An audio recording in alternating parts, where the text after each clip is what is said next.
Hello sa lahat ng mga Barda fans, Barda lovers, and Barda na lagi pong nag-aabang at talaga namang nakaantabay sa mga updates po natin patungkol kay Miss Barbie Forteza and Mr. David Licauco. Kung saan ay isa na namang nakakapanabik na balita po yung nasagap natin patungkol sa dalawang ito na posible pong magsama sila muli.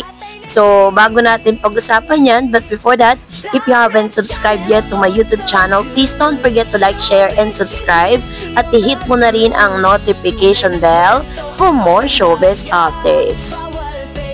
Of course, bago tayo magpatuloy sa ating updates for today's video, nais kong pasalamatan kayo for always watching and trusting this channel. Thank you so much sa inyong laging panonood at palagi ang pagsubaybay sa mga updates po natin. Maraming salamat po at lagi po ninyong pagtitiwala sa ating pong channel. And for today's video, of course, bago tayo dumako dun sa ating proper topic for today, is meron tayong tinatawag na comment of the day. Babasahin po natin, Sabi po dito ni Ma'am Cecilia Segismundo. Sabi niya, they will tying the knot someday.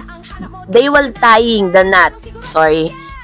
They will tying the knot someday, but not in secret. Maybe just private wedding by the beach, I guess. As a fan, I respect their privacy when it comes to the real score, and they know well how to handle their feelings. They are both emotionally intelligent.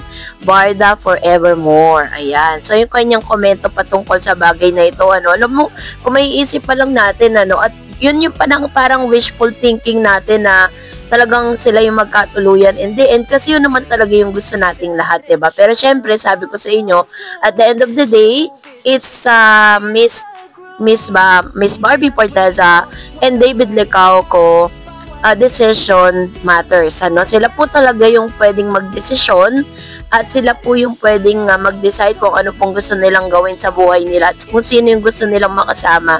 Kasi ang haba pa po ng panahon, so marami pang pwedeng mangyari, diba? Pero sa ngayon, ang pwede natin gawin, i-enjoy natin yung moment na talagang ini-enjoy din nila yung pagkakaibigan nilang dalawa. So, let's be happy for them, Ako po kasi masaya na ako na nakita sila na kapag sila'y magkasama. At the same time, masaya na rin po ako na talagang nakikita natin ang dami-dami pong sumusuporta kay Miss Barbie Forteza and David Licauco when it comes dun sa kanila pong mga projects. And nakikita natin na talagang they are, nagpa-prosper yung kanilang tambalan, And syempre, mangyayari lang naman lahat yan dahil po sa mainit na support ang binibigay ninyo para kay Barbie Forteza and David Licauco. And this time, ito na, dahil laman po ng balita ngayon, ito pong si Mr. David Licauco, kung saan nagsimula na po yung kanyang taping para po sa kanila pong sisimulan na serye ni Miss Jillian Ward. Panoorin natin ang balitang ito. Pambansang Ginoo is back. This time, mapapasabak si David Licauco sa mga mas maaksyong eksena sa GMA Prime series na Never Say Die. Yun. So, ibig sabihin, sabi po dito ni Mr.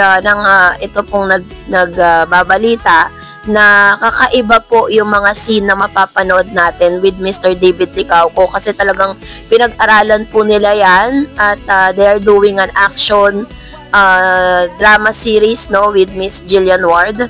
And parang sa title pa lang kasi parang Never Say Die, parang talagang merong bakbakan na magaganap, So ito pa.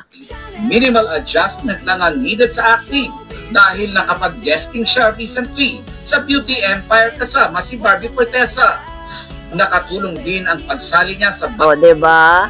Ibig sabihin, talagang dun po sa pagpasok ni Mr. David Licauco sa Beauty Empire, that's really a preparation para dun sa kanyang pagganap dito po sa kanyang Never Say Die. Kasi parang it's been a long months, bago po muling umarte at pumasok po sa ganitong showbiz si Mr. David Licauco. Kaya naman talagang, talagang okay talaga tong mga, nila, ginagawa nila. And then, alam ko po tong serye na to ay may twist. Basketball tournament kamakailan para ready sa physical demands ng serye.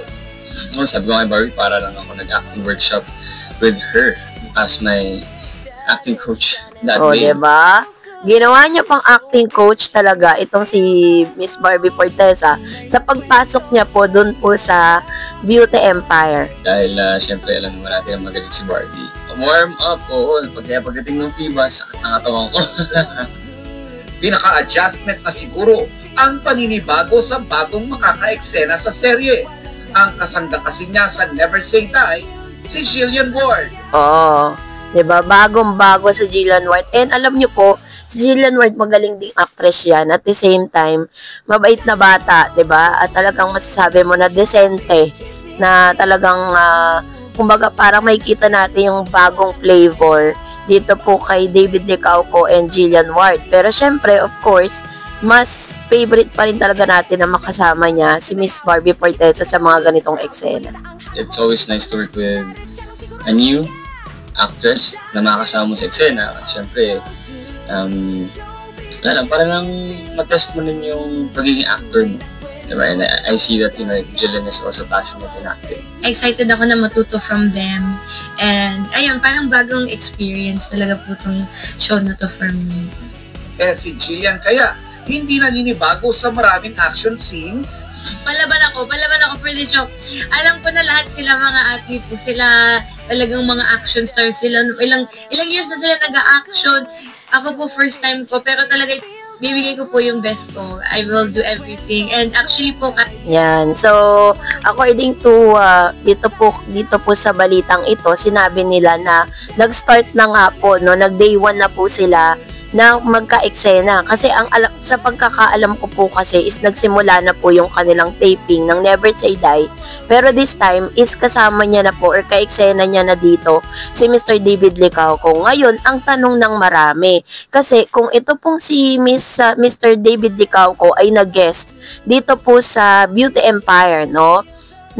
Nitong serye po nitong si Miss Barbie Forteza, possible din kaya na mag-guest itong si Miss Barbie Forteza sa nasabing serye. Yan po ang usap-usapan ngayon sa SOCMED. Kasi syempre, ito yung strategy na ginagawa ngayon ng GMA. Kasi syempre, ayaw pong burahin ng GMA yung parang excitement na nararamdaman ng mga Barda fans ng mga supporters si Barbie at ni David Licauco na sila po ay magka-eksena at magkasama sa mga ganitong klase ng serye, no? So, para sa akin, ang point of view ko with regards to this is that I know na mapapanood or makikita natin itong si Miss Barbie Forteza na one day is dito po sa nasabing serye na ito. At hindi lang natin alam kung ano po ang eksena at ano po ang magiging kanyang karakter pagpasok niya dito. Kasi sa Beauty Empire, ang laki po ng, although maliit lang yung pag-guest nitong si Mr. David Licauco dun sa nasabing Beauty Empire, hindi natin alam, di ba?